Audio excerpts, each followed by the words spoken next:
All right, so we got Pro Football Hall of Famer Joe Thomas on the pod. Joe, are you a Hall of Famer now, or do you have to get inducted? Like, is it official now?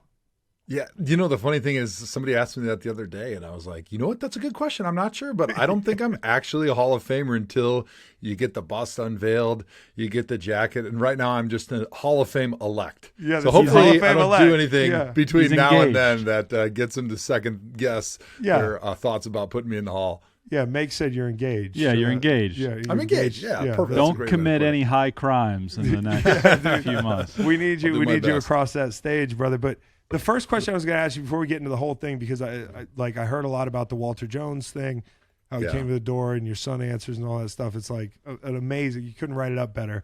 But throughout your great career, was there a time where you were like, "Hey, I got a shot at this thing"? Like I know you're not like an individual guy. But was there ever a time where you became cognizant of what you might accomplish? I think when I got to maybe my 6th or 7th Pro Bowl, and you start to kind of look at the guys that are at your position that are in the Hall of Fame, you start saying, okay, if this trajectory continues for a couple more years, I'm going to have a resume that stacks up with those guys that have already made it. And I think at the point that I got elected to my 10th Pro Bowl, it was the first time an offensive lineman had made 10 straight Pro Bowls to start their career. That's the point I said, you know what? I think I'm probably going to get in. I'm not going to think about it because, at the end of the day, 5 years after you retire, like there's nothing more you can do about it. And you can't worry about it. The hay's in the barn at that point. But I felt pretty good about the resume after I got to that point. Did you care when you went in? Because it was a certainty to me. You're going to go in very early, but did it matter to you? I remember watching my dad, and he didn't take anything too personally. Like he was like, "Shit, if I'm going to be in the Hall of Fame, I'm going to be in the Hall of Fame." But I know some guys are like, "I want to be first ballot" or that whole thing. Yeah, I love the saying, "Comparison is the thief of joy," right? And you're like, okay, well, I got a gold jacket, but it only took me 1 year. It took me 5 years. Like to me, if you're a Hall of Famer, that's it. Period. That's the end of the story. I know there's some guys in the Hall, especially recently after that big centennial class, that have said like, well, if there's a first ballot guy, he should be in a separate closet in the Hall of Fame. And I'm like, I don't know. I don't really like trying to make all those differentiations. I'm just really happy to be part of that community, that ultra elite group of the best that have ever played this game.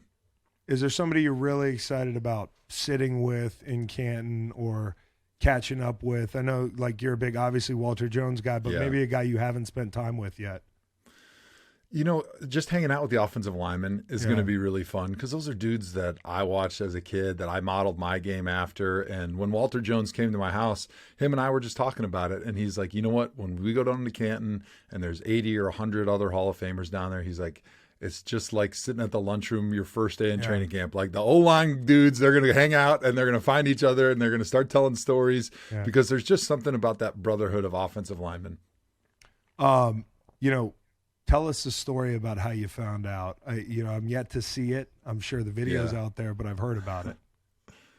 It's pretty special to me. My wife was the only one that knew when it was coming because the Hall of Fame actually called her in advance and said, hey, your husband made it. Now, don't tell anybody, which was kind of funny because we were actually going on a date that night. So she had to sit with me for 3 hours, which is already a difficult enough task. But then she had to not spill the beans in that moment.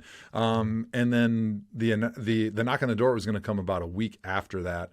So she knew about it. And she made sure to kind of set it up within the family. And she told all the kids like that whole week, hey, you better clean up your room because you never know at any moment the cameras may be showing up and you don't want to have a messy room, which reminds me of the thing that my mom used to tell me. She's like, you always need to wear clean underwear because if you have to go to the hospital and they see that you got dirty underwear, it's going to be so embarrassing. I'm like, Mom, boys don't think like that. No, but we don't.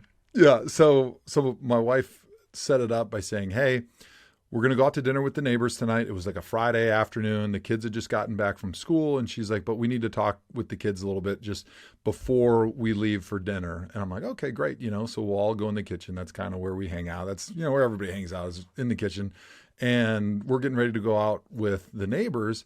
And of course, I'm just like in my underwear and a t-shirt. And she's like, just put some clothes on. And I'm like, well, it's only going to take me 30 seconds. Like all I have to do is go upstairs and change in my shirt and put some pants on. She's like, just do it now. Come on, honey.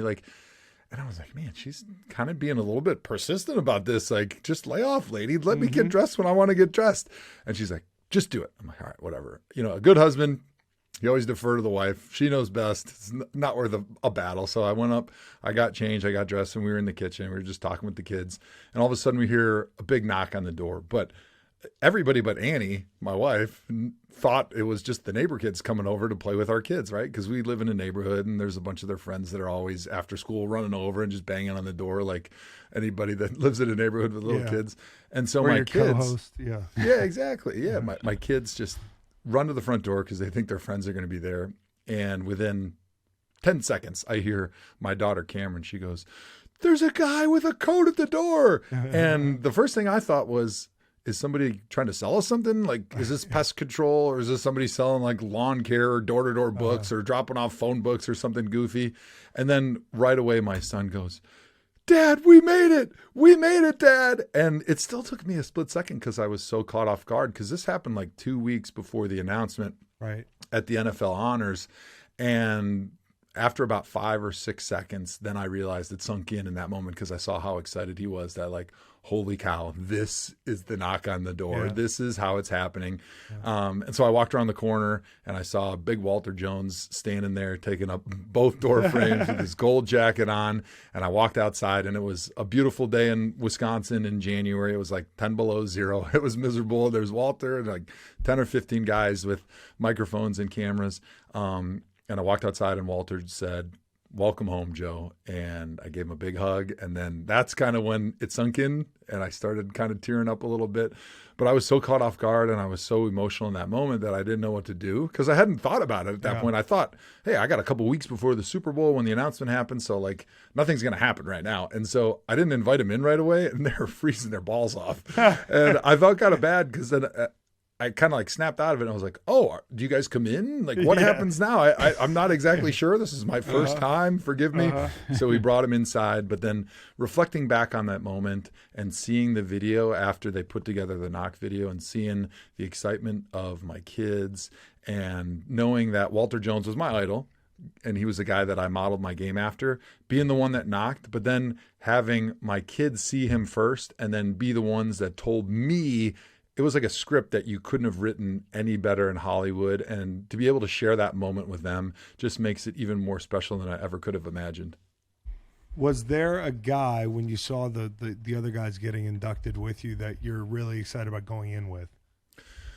Well, there's a few guys. I mean, it's hard to count any of them out. I'm in a really special class for me personally, because I'm the only modern candidate who's an offensive player. And so the 4 guys on defense that I'm going in with, I all played against, or at least on the same field with. Darrelle Revis was in my draft class, which is really cool. There's a lot of pride amongst the guys who were drafted in 2007 and how good that class was. Calvin Johnson's already in on the first ballot, and there's several other guys that are going to be Hall of Famers from that class. But I think the one guy, if I had to pick any one, it would be DeMarcus Ware, because I always said that he was one of basically 2 or 3 guys that always gave me the biggest trouble when we go against him. And I only played against him a handful of times in my career, but like I had to be on my game. I had to be on my shit when I was going against him, because he was so quick off the ball. He was so powerful, and he could beat you 3 ways. He could run around you, he could beat you to the inside, and then he could also run you over because he's so powerful. He was so good it was boring. Yeah, it was just it just made it look too easy. Joe, you were so great, so dominant, but your career is probably most known for being so freaking consistent. You already said the 10 consecutive Pro Bowls, also 10,000 consecutive snaps, 10,363. Was there a snap number where you were like cognizant, you realized, I haven't missed one of these yet? Mm-hmm. And was there a level where, hey, I'm not going to let an ankle take me out. I'm not going to let cobwebs take me out. I'm going to keep this thing going? Yeah, it's crazy. I started playing football in 7th grade, and I tore my ACL my junior year in college playing defense, like in the second half of the bowl game. So really, from the time I started playing football in 7th grade until I tore my tricep tendon in year 11, I never missed a start during my football career, like for injury or anything really. And It was about year 6 or 7 where our media guy, Dan Murphy, came to me, and he was just going over the end of the year, like snap totals. And he's like, well, you played all the snaps, including, I think, maybe Joel Bitonio or Alex Mack also. And he's like, and actually I went back and I noticed I don't think you missed any snaps during your career. And it was at that moment where I started thinking, I'm like, you know what? I haven't actually come out for anything silly, like, a broken chin strap or like a shoe fall off and one of the benefits of being on a team that wasn't very good, it's not like they ever pulled me out because we were a big lead and, we already had the playoffs secured, so they weren't playing me. So I think that maybe that was one of the lucky parts of getting to 10,000 snaps. But then in my 11th season, when I was in that 9,000 range, obviously people were starting to talk about it, especially locally in the Browns media. And I started thinking about it, right? Like, hey, 10,000, that is a big number. We kind of knew that would already be an NFL record, but nobody cares if you have 9,935 straight snaps. It's that 10,000 number, right, that you really want to get to because it would be so meaningful. And so it was funny, as we're getting closer to that 10,000 snap, I replaced all my shoelaces. I got a new chin strap. I wanted to make damn sure that nothing trivial or silly was going to keep me from getting to that record. You get any weird superstitions about that too? Or did you do anything extra crazy to kind of keep your body up to date, or you just built different? You're just ready to go at all times. Anytime you have durability, a lot of it's just genetics. It's like how you're built. I have super dense bones, which is kind of funny to think about. But at the end of my career, we had a new high performance guy come in, Adam Beard, and he brought in a nutritionist with the Browns, and we started doing the DEXA scans, the body fat scans, different than the bod pod, which is what we always did. And the DEXA measures your bone density. And our nutritionist, Katie, measured my bone density, and she'd come from Florida State. So she'd worked with a lot of college and pro athletes. And she's like, you know what? 1.0 on the bone density scale is standard Americans. If you're under that, that's when people are older and they're starting to lose bone density and they have problems with broken bones. And she's like, out of all the athletes I've ever done this DEXA scan on in my entire life, the highest number we've ever seen was a 3. And she goes, your DEXA bone scan is a 5.0. It's almost double the density of the next closest human. And I started to think, I was like, well, maybe that's probably why I was durable throughout my entire career, and to this day have never broken a bone. I've had ligament injuries and tendon injuries and stuff like that, but I had never even broken a finger. I never broke a collarbone, an arm, no hairline fractures, nothing in my entire career. And I'm like, well, that makes sense also why I can't swim very well and I sink like that. Certified dense. I want to know what Howie Long's DEXA scan is. Actually, I would love to know, because Dad has fuck, dude, his wrists are just heavy and the whole thing. But I kind of wonder. I'd like to DEXA scan all the Hall of Famers. Wouldn't see if they have fascinating? thicker bones, dude. They might. Yeah. That might be the unlocked. Yeah, I'm like a 2. So Joe, what do you think it was about your set? Because I only played you once, and I was kind of old, and it was boring because you're back there. You're just what is it about your sets that separated you from other people? As you look back at your career, what made you good? Technically. Yeah, so I always try to boil it down when I'm talking to other players or trying to help coach up some of the offensive tackles. I'm like, it's kind of simple. I mean, it's harder to do it than it is to say it, but basically you got to win the snap. You got to be the first guy off the ball. As soon as the tip of that football starts moving, you need to be moving. And even before the ball is snapped, you got to take the slack out of your body, because the last thing you want is that ball to snap and then you have to tense up and then move, right? Because you need to be ahead of that guy that's across from you, because I know damn well that he runs a faster forward than me, and I'm going backwards and he's going forward. So I got to get up before he does. And then once you're there, you want to make sure you're in a good, powerful stance, right? So it's hard to move quickly backwards with power and balance, but if you do it over and over and over and over and over, and you have a strong lower body and strong hips, and you can create that rigidity in your lower body, that gives you the ability to prevent yourself from getting run over, but also then you can react quickly to anything depending on what the defensive player gives you. I always wanted to keep my shoulders square, no matter if I was vertical setting or if I was setting on an angle, because the squareness in your shoulders prevents you. I don't think I've ever seen you turn. I don't think Yeah. I've ever seen you turn. Yeah, turning is like the instant death of an offensive tackle, because then you get beat to the inside and then you step in the bucket with your outside foot. But if you can do that and then you're quick enough and you don't ever step in the bucket at the point of contact, you can always run the defensive lineman past the quarterback. So, hey, if you can win the snap, you can stay square, and you can be power and rigid at the point of contact, then you'll be all right. And you had like low hands, which is that was the other thing that's tough for a guy like me who didn't like chop clubs. You know, if a guy doesn't give you a punch and he's square and he's pretty good at the anchor, like it's like what do we do now? You know. Yeah, I felt that kind of being a real analytical guy helped me in the NFL, because, as you know, your offensive line coaches and your coaches, a lot of times they're way above where you are scheme-wise, because that's all they do all day in those meetings. They talk scheme with the other coaches.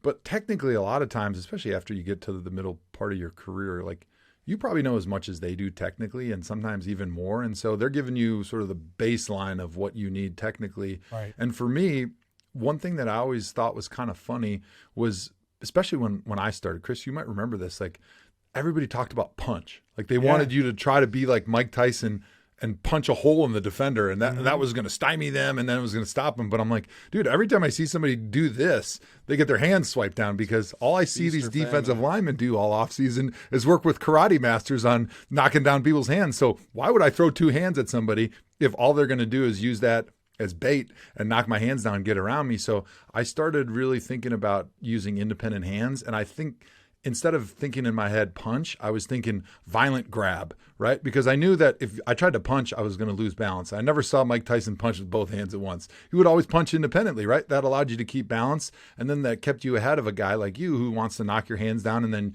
use that getting you off balance to get to the quarterback. And so I think that was a big thing, like that coaches were teaching, but I thought it was really bad. And it's great now that you don't see a lot of offensive line coaches teaching that big punch anymore. It's more about working your hands independently, trying to fit up on the defensive lineman and connect my body to his body with my hands, not trying to knock a hole through the guy's chest or knock him off his feet with my punch.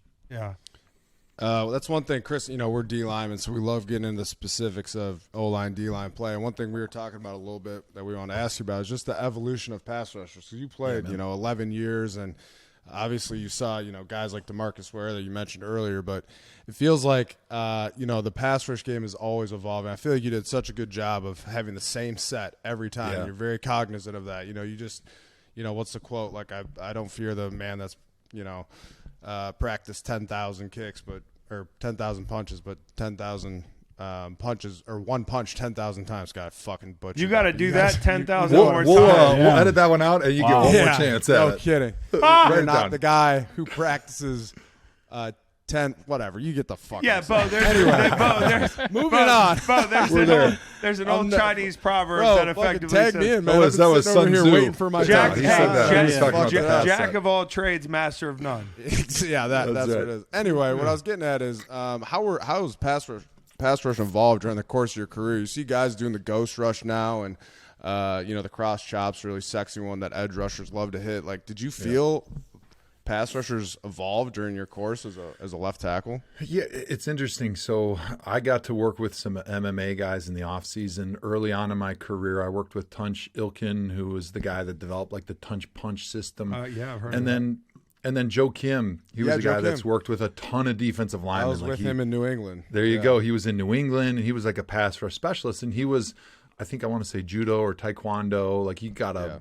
bronze medal or whatever. And then he kind of developed his own system of drills and working hands and stuff. And the cool thing was that at the time, I thought it was a waste of my time. I'm like, why am I doing these defensive line hand drills all the time? But by kind of immersing myself as a defensive lineman using my hands, I was able to sort of almost reverse engineer it and try to figure out, all right, what are they trying to do to me? And what do I not want to give them because they've been working on it their whole life, right? And so I think like doing all the hand work that I did with different martial artists in the off season really benefited me because I got an opportunity to see what they were trying to do to me and like be able to understand that your hands are independent of your body, because as soon as your hands and body go together, that's when you're losing balance. And the defensive linemen for a good part of my career were way ahead with technique than where offensive linemen were, because you guys had all these pass rush specialists. You had all these karate guys bringing in and understanding the leverage and how your hands and your arms are built, and how your elbow is like a hinge joint. It's not a ball joint. So like if you can pin the elbow, like there's all these different strategies that you just would never learn if you only stayed on the offensive side of the football. But sort of immersing myself with those defensive linemen, watching their drills and understanding how they were trying to attack me really made a big difference in how I wanted to set them. Consistently, obviously, is important, but also how I wanted to throw my hands at them. So what was the kind of rusher that you struggled with most during your career? You know, like a certain style, like an Elvis Dumerville, shorter guy who's going to run the hoop on you, or you know what I'm saying? Yeah, so I would say early on, my first half of my career, and you see a lot of guys that are young and new to the NFL, even big guys, they struggle because they're trying to move fast. So when you move fast, you usually let your hips get higher. And then when that happens, if you got a short guy, he can get under you and he can bull rush you. And we did a lot of vertical setting early on in my career, which means like that's great because you don't get beat with stunts. But then the quarterback's like one step behind you. So if you get pushed at all, you're going right into the quarterback. Right. And so I hated those short guys that would bull rush, like the Dumerville, even like Freeney. He would get really low and he would work you up the field, so you felt like you had to go backwards so quickly, but you're also thinking about the spin, so you're trying to stay square, and you get on your heels a little bit, and all of a sudden he transitions to a power rush, and then you're toast. So especially early on, it was really challenging for me to deal with the short, stocky, fast guys who made you move quickly, but then who could transition to power. How about guys today that you watch that you really like, that, you know, hey, that guy's going to wear a gold jacket one day, or somebody that you see as like a Hall of Fame caliber tackle or guard in the NFL that you like watching play? There's a lot of great ones. I mean, Trent Williams is the guy that I've enjoyed watching probably the most throughout, you know, really the last decade, because he's so powerful. And I just have always had respect for those guys that are so big and so powerful and so quick. And especially because I was never a huge tackle. I mean, I played up to 320 during my career, but I feel like Trent has to get down to play at 320, and he still runs like a 4.8, right? And so the way he just murders those poor linebackers and defensive backs, especially now with San Francisco, where Kyle Shanahan kind of uses him, where he puts him in motion and he'll move him around and stuff. That's just enjoyable for an offensive lineman to watch him pancake dudes. Is there an offense that you look at now, and maybe it's Shanahan's, that you're like, this would have been fun? Yeah, so I played for Kyle 1 year in 2014. Oh, yeah, that's why Hawkins because you and Hawk were there, right? Yep. Exactly. And I love that offense. And I had, I don't know, 6 offensive coordinators up until that point. So I played in a lot of different schemes, New England, the Don Coryell, like when North Turner had, he's going in there as a senior candidate or a senior elected member. And it was really fun, but I was really eager when Kyle came in, because he was the first time that I was introduced to the outside zone, which as an offensive lineman, that's the best. Like you pass pro, drop back like maybe 8-10 times a game, which is the hardest thing we do, right? When a defensive lineman knows you're passing, you're in the gun, you're taking 5 or 7 steps, and the quarterback's just standing there at 10 yards. Like that is easily the hardest thing we do. And so for Kyle, in his offense, you barely ever do that. It's always running right and left. And you guys on defense hate it, right? Yeah. Because you're running right and left the whole game, and all of a sudden you have to transition after 5 steps to the left into a pass rush, and the ball's nearly already gone. So I think that's why it's been such a popular system, especially since he got to San Francisco, and you've seen a lot of his coordinators go throughout the NFL, because it makes our job on offense with offensive linemen easier, but it also forces the defense to defend every blade of grass, because they got guys running sideways and they got guys running vertically. That's the thing that changed the most for me in my experience from 2008 to when I retired. And I don't know if you, but like offense just got so lateral, like everything, like it's just so much eye candy, and the run game was different. And like, you know, we used to play power and counter and all the staples of like gap scheme type stuff with big O-linemen. That was where I first felt it was like, I'm not fast enough to cover that much ground sideline to sideline to play the run game in today's NFL. It's like, you have to be aware of a lot of stuff. We were both on really bad teams, Joe. Yeah. I was in St. Louis for 8 years. You know, you spent your entire time in Cleveland, and I used to feel for you because I was like, shit, this sucks for me, but can you imagine if you were like a Hall of Famer and you're like in this one place, but like so many quarterbacks. I saw the Browns jerseys with all the tape on the back and the different names. We should play a Can You Name Your Quarterbacks game, but I'm pretty sure you're good at that by now. My question is, was there one guy that maybe you were wrong about him? Chances are you would have been, but like that you had hope, you know? And how did you talk yourself into showing up every August? Because I can remember the vets, like their attitudes in St. Louis. It was tough to talk ourselves into thinking we had a shot. Yeah, there's no doubt. I mean, honestly, that was the mind game that you had to play with yourself all off season. You had to build up reasons, almost like a fan, right? Like reasons and ways that you can be successful, and like, okay, this guy, he's going to make progress because he was a young player. And then, you know, this receiver who's shown some things in practice, just not in the game. Like, you have to talk yourself into a path to a championship. Otherwise, you're not going to get the best out of yourself. And I think that was one thing I was good at during my career, was like every year coming in with some type of hope and belief that we were going to find a way, and like in your mind building up your teammates to the point where they were probably in your mind better than they actually were on the field. But I think that last couple years when the Browns really gutted their roster and they were saving salary cap space for the future and they were trading away high draft picks because they were really planning for the future in that moment, that's when it started to wear on me mentally, because I had a hard time building up in my mind that we were still going to be good, and getting the most out of yourself is only possible if you believe you have a chance. Right. That's crazy. I mean, it rings a bell, man. It definitely rings a bell. I feel bad. I will say, Chris, I feel bad for you guys on defense when you're on bad teams, because I was on a bad team and it was like, hey, we got 3 plays and we'll be back on the bench. Right. When dude. you guys are bad on defense, you'll be out there for 14, 15 plays. You're going to be smashing your head against the wall, making tackles, only to be back out there 5 minutes later because your offense stinks. James Laurinaitis, man, who was a really good player and played almost my entire career with James, Ohio State guy.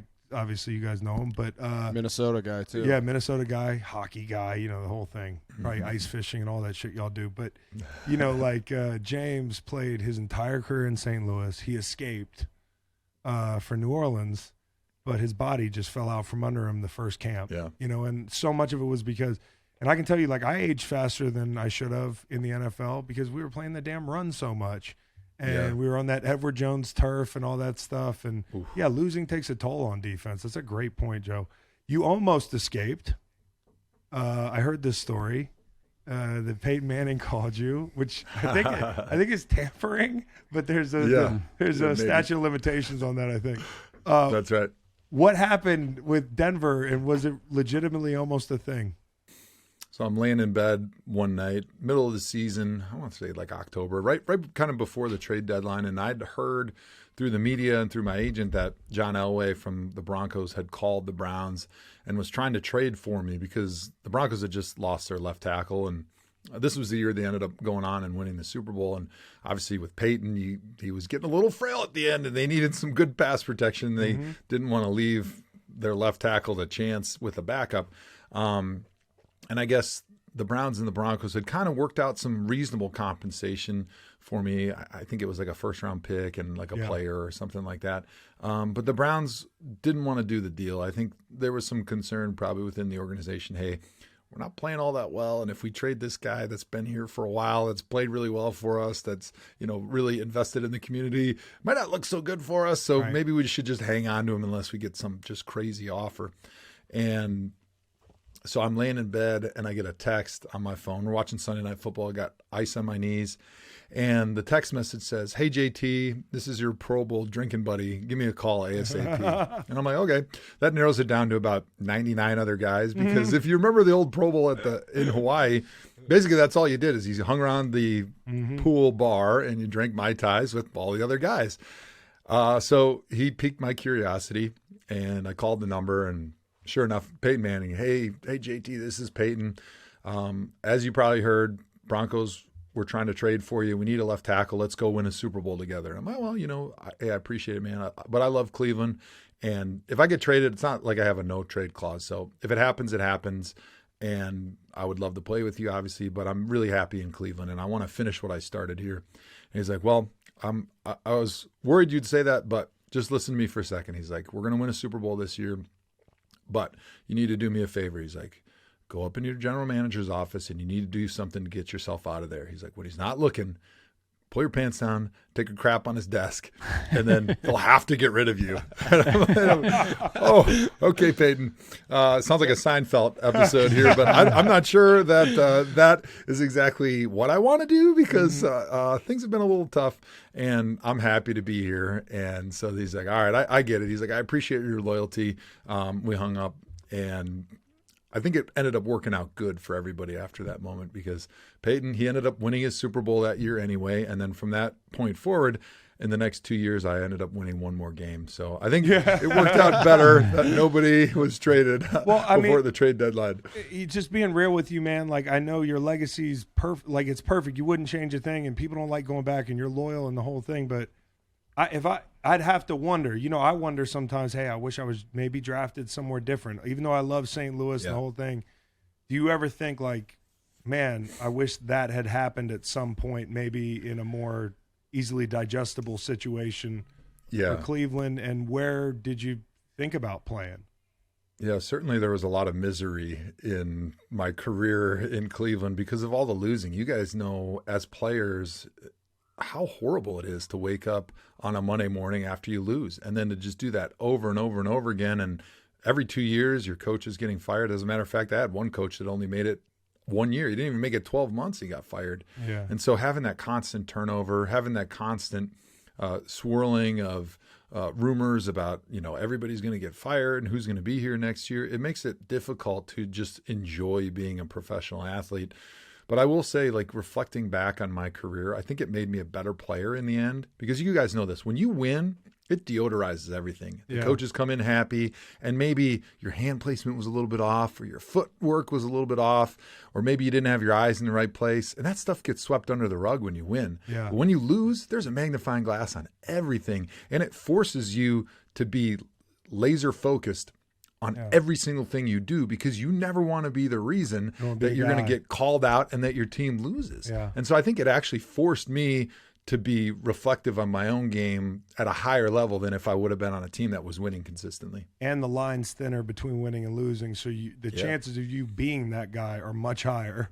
No doubt. One big fuck up and it's probably you. Like one guy in the out of their gap and we probably lose the game because the margin for error is not real thick. Well, I see that Madison's about an hour and a half west of Brookfield. Did anybody else have a shot at 21-year-old Joe Thomas in 2003, or was it Barry Alvarez or bust? So I grew up a Badger fan, but maybe some other people go through this. Like you grow up in the same hometown. Like I didn't travel a lot as a kid. Like I didn't get out all that much. And so you get a little bit of a grass is greener on the other side mentality sometimes. And so going into the recruiting process, I actually kind of thought I was going to leave Wisconsin and go play somewhere else. I was a big shot put and discus guy. So I wanted to go somewhere I could do track and football. But going into the process, I visited Nebraska. I visited Virginia Tech. I visited Notre Dame. I visited Colorado and Nebraska. Like I visited a lot of different places. I seriously flirted with like Miami and USC. But once I went on all those different visits and then I came to Madison, it was a weird moment where I said like, this is home and this just feels right. Yeah. And in the end, the decision became pretty easy to stay home and play for Barry Alvarez. But I don't even think it was just because it was close to where I grew up. It was just more about the environment, the team, the guys, the coaching, the development, the way that Barry treated you like a man, but he would also expect you to act like a man. And he worked you hard, but he was like that father figure. And it was really attractive to me. And the social scene in Madison wasn't too bad. That didn't hurt either. We were the number one party school in the country for my first couple of years in college. I'm looking at the damn 24/7, 247.com, and it's telling me Virginia was one of the interests. And I'm thinking about DeBrickashaw Ferguson and Joe Thomas playing tackle next to each other. Oh man, come on, dude. I think you made the right pick. Yeah, Joe. he made the right choice. I appreciate that. I've been waiting to talk about some Wisconsin football with you, so thanks for bringing that up, Nathan. Well, no doubt. Well, not to steer out of Wisconsin football, but I want to ask you about your take on Jeff Saturday. I thought a lot of guys felt that way. You know, obviously yours was kind of fiery, and so it made some news. But like, you know, you were passionate about it. You respect the process, man. Like you've seen a lot of coaching changes, and I know we have buddies that coach in the league and the whole thing. Now that Jeff is not the coach next year, looking back on it, like what are your reflections on that time period? Because it for one. I love Jeff Saturday. Like, I know you love Jeff Saturday. Yeah, like, everybody absolutely. loves Jeff Saturday. But it was the most, like, the cognitive dissonance of being like, do I root for this to work out? Yeah. Because it just sets a bad precedent. And, you know, like, it kind of played out the way I guess you feared it would.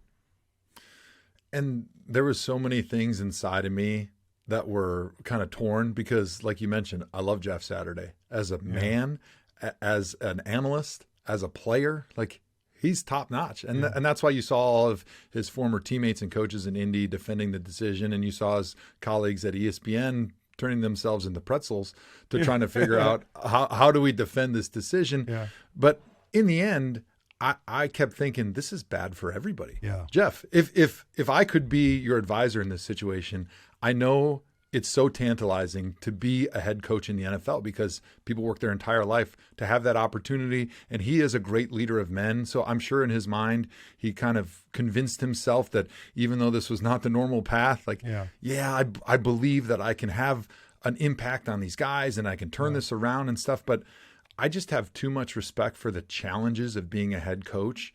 And I just knew he wasn't prepared for that role. And as his pseudo friend, because I've met him a few times and played with him in the Pro Bowl and stuff, I was like, this is just bad for you. It's going to be bad. Like, please don't take this. And to your point, like, this is so disrespectful to the coaching profession and what it takes to be a successful head coach, to think that somebody that has no college or professional coaching experience can somehow waltz into a situation in the middle of the season and then all of a sudden overnight learn all the things that it takes to be a head coach, especially knowing that I saw 6 head coaches come and go in Cleveland and fail, and understand how difficult it is to be a head coach in the NFL. And it really bothered me to hear some people that had never played in the NFL, that had never coached, act like it's just something that's easy, that you can just volunteer and sign up to be a head coach, and that it's not hard. Yeah. That really probably at the root of it was what irked me the most, was like they acted like being a head coach in the NFL was some easy breeze that you just put a whistle around your neck and you show up to practice and you clap on the sideline and then you win. Yeah. And it's not just setting schemes. It's making decisions quickly. It's clock management. It's all those things that we saw at times them fumble with a little bit. And I understand why. I mean, as you said, it's hard. I don't respect Jeff any less. Right. But, you know, I agree with you. It was a tough situation. Well, let me bring it up too. If you looked in the Super Bowl, and I had this conversation with Mitchell Schwartz because we do a little podcast every week on 33rd Big Team. Mitch. And we were talking about Andy Reid and his experience in the NFL as a head coach, his experience in the Super Bowl versus Nick Sirianni, who's a younger coach, first time in the Super Bowl. And he talked about how well prepared Andy got them for the Super Bowl, and how his experience being a head coach in those Super Bowls, understanding how warm-ups are going to be a little bit different because you got that big stretch between the time you go into the locker room and then when the time the kickoff happens, because of all the extra anthems that are played, and then the time that you have at halftime, and how things have to change and how you have to prepare guys. You have to walk them through it. You have to think about all these little things as a head coach. You have to check the and field. Then you got to be able check the field. Check the field. Make sure check your your cleats are shoes. good. That was a big one. Yeah. And that may be a great transition to the next topic. But like Andy had gotten those guys prepared, and he communicated with the equipment staff, and he let them know the importance of, hey, checking your shoes. This is what the field conditions are going to be like. Make sure our guys are in the right shoes. Walking through that with the team and getting everybody on the same page and communicating those things, all the things that maybe a first-time head coach probably wouldn't think about, that they haven't done it before. But Andy, with his experience and his years of knowledge, was able to prepare his team and give them the advantage they needed to win on Sunday. Yeah, and Andy Heck did a great job in the run game. Absolutely. I mean, for you probably watching that thing, it's like awesome to look at that. I mean, the surface was a problem. Speaking of the next topic, that's a good one. The surface was a problem. I thought it negated some of the skill sets that some of the defensive linemen on the Eagles had.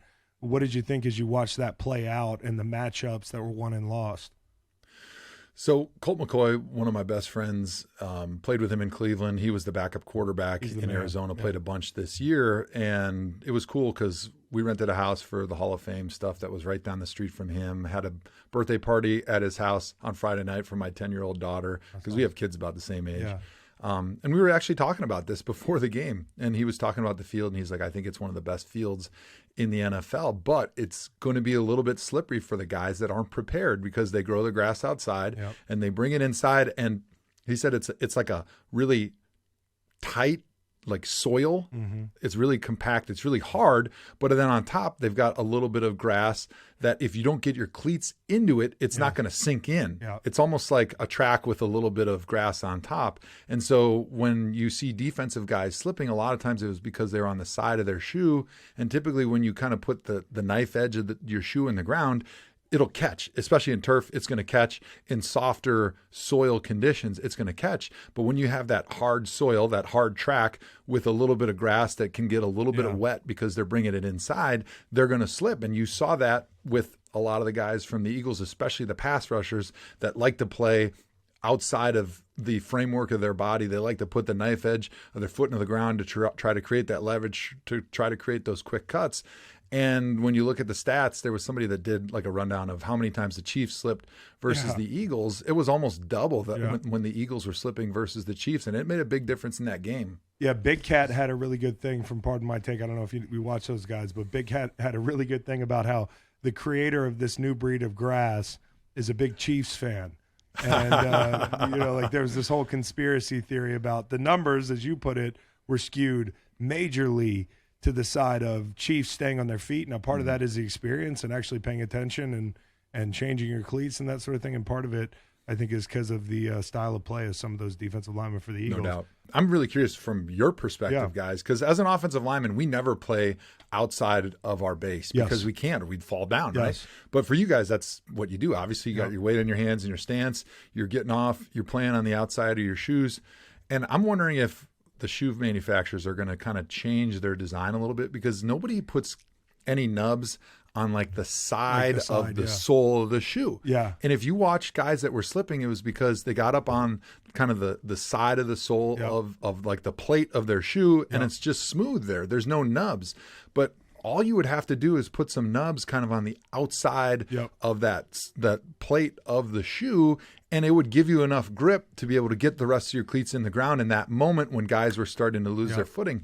So I'm wondering if when people do experience those type of field conditions, they might switch to an alternative shoe that has just some little nubs in the outside to give them just a little bit of friction in that moment when they were slipping on Sunday. Well, I mean, I think that sounds like a damn good idea, and we should be rich. Let's go, baby. Your guys know about that, Joe. But I do think like the majority of fields have pretty good traction, and I think it's on us as defensive linemen. I can remember going to the Super Bowl, and we played in Houston, and then we played in Minneapolis and in Houston. Like I went down and checked the field and everything. When you walk through, when you go on the road, if you have an opportunity, you check the field. I always erred on the side of caution. So if we played in Cleveland, for instance, I can remember playing you guys in Cleveland and being able to stick my foot in the ground and had a sack that game that I was outside the framework of my body and was able to kind of sink my left toe in and push off, and I wouldn't have been able to and molded. And I think, just like and also being versatile enough in different situations to rush differently. Like in that game, I would have gone power, I would have gone speed track, and then I would have gone long arm back into to Wiley. I just speed is off the table. Maybe some bull jerk type things, but like you have to vary the way you rush based on the surface, and you have to be adaptable in those crisis situations. And there aren't too many of them. I don't know if, Beau, you had surface issues. Yeah. No, I mean, it's like when you play in a late season outside cold weather game, you're going to have to widen your base a little bit and things like that. And it's sometimes you kind of write it off, because you expect, all grass is created equal and all, field turf is created equal and stuff like that. It's definitely not.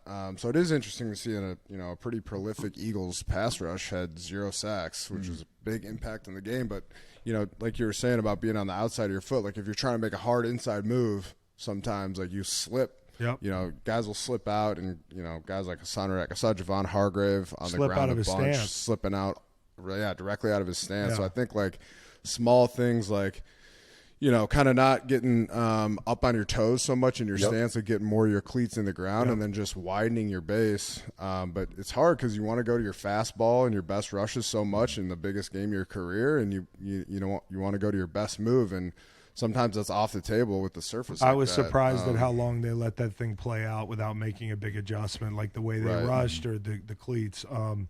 Joe, I wanted to finish with some. I know you're a big outdoorsman. You got a vegetable garden. It's like folklore. Your vegetables are like they're like love me some veggies. Huge carrots, giant tomatoes. But like you hunt too, right? So I just moved onto a tract of land where I'm going to have a little bit more room, and I like hunting turkey. Okay, that's the one thing I actually do, but I don't actually kill them very much because it's very difficult. And I wonder if you have any tips for me or any other people stalking game like turkey early in the morning come turkey season this spring.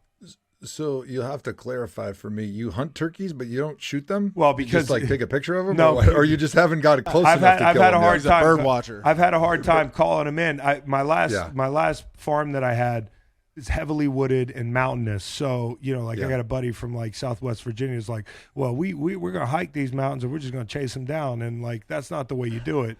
You want to bed down early, and you got to have a good caller and that sort of thing. You can't move because they got great vision. I just have not had a lot of luck calling them in. Mm-hmm.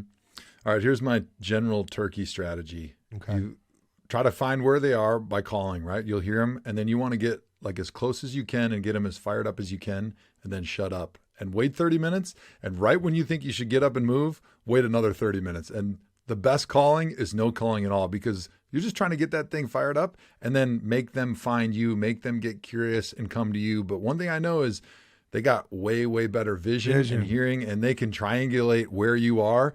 And so if they hear you calling and they're looking and they don't see a bird, they're gone. So shutting up a lot of times is the hardest thing to do, and just sitting still, it's so hard, but it's the best strategy because that kills more turkey than all the calls in the entire history of the world put together. You like slate or a mouth call? So I usually run a mouth call. I'll run a slate occasionally when I've got somebody that I'm like calling for, or I'm trying to give them like maybe the idea that there's two hens that are kind of fighting, or I'm trying to bring in a tom that's henned up that's got another hen. I'll try to piss that hen off by making them think that it's another hen that's copying their calling. But in the end, the mouth call is king because that allows you to be just totally still. And when that bird gets in that 100-yard bubble, like you don't have to move at all, and you can still give them the idea that there's a hen out there. Hey, write notes. Hey, Joe. Waiters. Do they make waiters for a man of your size? Is there a waiter at a Dick's Sporting Goods you can pick off the rack? Well, not off the rack. It's a little bit challenging. You got to order those online. But the big problem is usually if they're tall enough for me, they got a real big belly on them. So I have to have a special belt that kind of cinches them down so that I don't look like I'm in the circus or something. Well, Joe, you can only pick one, hunting or fishing. So I see you got a, was that a muskie right behind you? And then there's a legendary story during the draft of you were out there fishing. Was it Lake Michigan? Something like that. So only one, hunting or fishing. What are you going with? For me, it's hunting. The highs are just so much higher. Now, I haven't done a lot of big game fishing like marlin, tuna, stuff like that. And people that do that type of fishing say it's just like hunting. You're like, a lot of times you're trying to see those sails from the sailfish and you're trying to cast to them. And then once you get them on, it's quite a fight. But for me, it's the idea of just sitting quietly in the animal's environment, trying to get as close as you can where they can't hear you, they can't see you, they don't know you're there, and fooling them at their own game in the hunting. That to me, that's the pinnacle with a bow in my hand. This is a serious question without any judgment whatsoever. That's the last question. Without any judgment. I don't think you have any trouble emotionally feeling bad for the animal. Now, if I see a deer walking around, I think, oh, what a good-looking animal. I would rather not murder the deer. What would you say to a person that might have an emotional hang-up due to hunting or fishing? Hey, they don't have to hunt if they don't want to, but The idea that just because you didn't shoot that deer, it's going to live forever, and somehow there's a fairy tale ending. Unfortunately, in the world, in the wilds especially, it doesn't happen like that. And the quickest, cleanest, and least painful way for that thing to die is at the hands of my bow and arrow or my rifle. And then me and my family and my friends, we get to enjoy some fresh meat rather It's a nice than family eating you. Yeah. letting the eagles Hall of and Famer the eating you. raccoons and the possums and the coyotes and the wolves eat them. Yeah, that's That's a great answer. okay. So I feel better. I just found out there's a really good muskie fishing spot an hour south of Seaville. We'd love to host you sometime, Joe. Oh, Yeah, we take you on the river, the whole thing. that would be awesome. Joe, congratulations, man. Seriously, so much respect for you, the way you did it, the excellence, the consistency, bro. And thank you for the time. Thanks for having me on, guys. This was a lot of fun. I'd love to do it again. Yeah. And we got to go muskie fishing. Let's do it. That sounds dude. awesome. Let's do it. Ah, man. Thanks, Joe. Okay. Appreciate you, Joe. Listen to the full podcast on Spotify, Apple Podcasts, and other podcast streaming platforms. Wherever you want to get the podcast, you can get the podcast. Pretty simple. New episodes every Monday, Wednesday, and Friday. Don't forget to like and subscribe for more content. Podcasts get pretty wild. This is real tame.